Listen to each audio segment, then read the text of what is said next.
রাজধানীর আদাবর থেকে আমাদের সঙ্গে যোগ দিয়েছেন environment and social development organisation এসটোর senior technical advisor doctor Shahriar Hossain. আপনাকে স্বাগত জানাচ্ছি ইন্ডিপেন্ডেন্ট সংবাদে। এবং আপনার কাছে অনেক কিছু জানার আছে। শুরুতেই জানতে চাইব যে টি ব্যাগে লেড, মার্কারি, ক্রোমিয়াম, ক্যাডমিয়াম এবং আর্সেনিকের উপস্থিতি সহনীয় মাত্রার 10 থেকে 50 গুণ বেশি, এমনকি তেজস্ক্রিয় পদার্থ পাওয়ার কথা বলছেন আপনারা।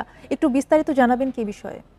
আমরা আসলে গত নভেম্বর থেকে জুলাই, এবছর জুলাই পর্যন্ত এই গবেষণাটি করেছি।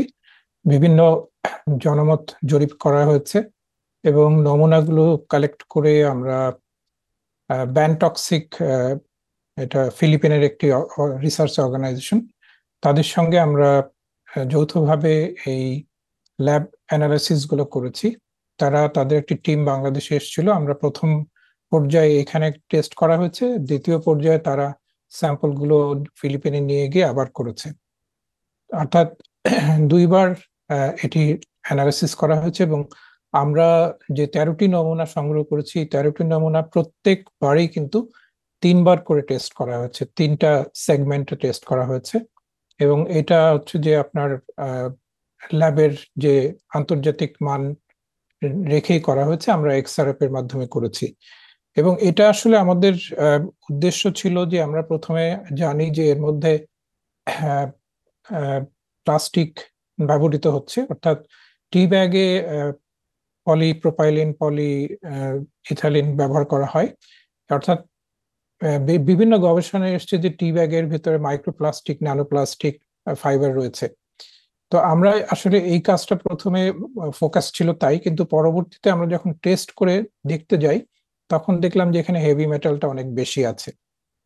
ফলে আমরা বিষয় যদি একটু জানতে চাই আপনার কাছে, যেমনটি আপনারা বলছিলেন 3বার করে পরীক্ষা করানোর পর আপনারা অ্যানালাইসিস করেছেন এবং এসব ভারী ধাতু যে আছে সেটা আপনারা আসলে বের করতে পেরেছেন।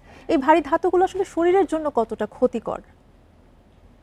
এটা আমরা জানি যে এখানে যেমন সীসা আছে, ক্রোমিয়াম, ক্যাডমিয়াম, মার্কারি আছে, আর্সেনিক আছে। এই প্রত্যেকটা ভারী ধাতুই কিন্তু আমাদের মানব দেহের জন্য অত্যন্ত ক্ষতিকর। এগুলো হচ্ছে স্লো পয়জন। সাধারণত দেখা যায় যে বয়স্ক এবং শিশুদের ক্ষেত্রে এটি খুব দ্রুত বিক্রিয়া করে, শরীরে বিভিন্ন ধরনের প্রভাব বিস্তার করে। এ ধরনের আমরা যেটা দেখতে পাই যে এটা রক্তে ক্যান্সারের কারণ হতে পারে, তারপরে হচ্ছে আপনার কিডনি ড্যামেজ হতে পারে, স্নায়বিক দুর্বলতা দেখা দিতে পারে, বাচ্চাদের ক্ষেত্রে নানা ধরনের মস্তিষ্কজনিত সমস্যা দেখা দিতে পারে, এবং মায়ের ক্ষেত্রে কিন্তু বিকলাঙ্গ শিশু জন্মেরও এই ধরনের প্রমাণ রয়েছে যে এই হেভি মেটাল গুলো যদি শরীরে বেশি পরিমাণে এক্সপোজড হয় এবং এগুলো হচ্ছে বায়ো অ্যাকুমুলেটেড হয় শরীরে। যদি আমরা এভাবে দেখি যে একবার খেলে কি হবে, আসলে একবার খেলে কিছু হবে না, কিন্তু আমরা প্রতিদিনই যে জিনিসটা খাচ্ছি তার মাধ্যমে যে হেভি মেটাল গুলো আমাদের শরীরে যাচ্ছে সেটা কিন্তু জমা হচ্ছে শরীরে। এবং সেটা কোথায় জমা হচ্ছে? মেটাবলিক সিস্টেমের মাধ্যমে, রক্তে, আমাদের চর্বিতে এটা জমা হচ্ছে এবং এর ফলে বিভিন্ন অর্গানে গিয়ে এটা ইম্প্যাক্ট ক্রিয়েট করছে। শরীরে বিভিন্ন যে অর্গান গুলো আছে এগুলো আস্তে আস্তে ধীরে ধীরে অকেজো হয়ে পড়ে। এবং আমরা সম্প্রতি যদি আমরা দেখি যে নানা ধরনের রোগের সংক্রমণ বেড়েছে, তার মধ্যে কিডনি রোগটা অনেক বেশি এবং এটা বাচ্চাদের মধ্যে কিডনি ড্যামেজের সংখ্যাও বাড়ছে। এবং এটা চিকিৎসা বিজ্ঞান বা আমাদের ডাক্তাররাই বলছেন যে এটা হচ্ছে নানা ধরনের হেভি মেটাল এবং কেমিক্যালস এক্সপোজারের মাধ্যমে হচ্ছে।